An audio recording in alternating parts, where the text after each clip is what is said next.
কাকা কাকা কি হলো তোমার? ভাই কাকার কি জানি হয়েছে, ডাক্তারের কাছে নিয়ে যাওয়া লাগবে। 15টা দিন হলো বৃষ্টি, সব হয়ে আছে গৃহপালিত, এত ভ্যান রিক্সা কিচ্ছু চলে না। কাকা কেবা করে ডাক্তারের কাছে নিয়ে যাবো? বুদ্ধি একটা আছে ভাই, কাকা চাঙ্গারে করে নিয়ে যাবো।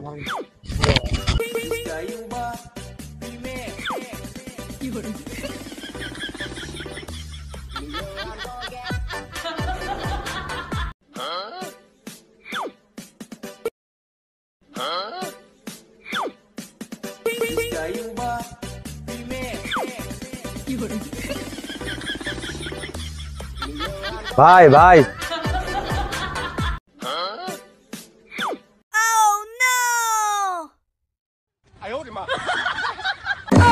কতদিন হলো বাজারে যাইতে, তাই এলাম মনে চাইলো তোকারে কইলে তো আর আমাকে এবার করে বাজারে নিয়ে গেল, ওই জন্য এলা অসুখের ফান করলাম। কিন্তু দেখ আমাদের পাড়ার কারো যদি অসুখ হয় তাহলে ডাক্তারের কাছে নেওয়ার ব্যবস্থা কি?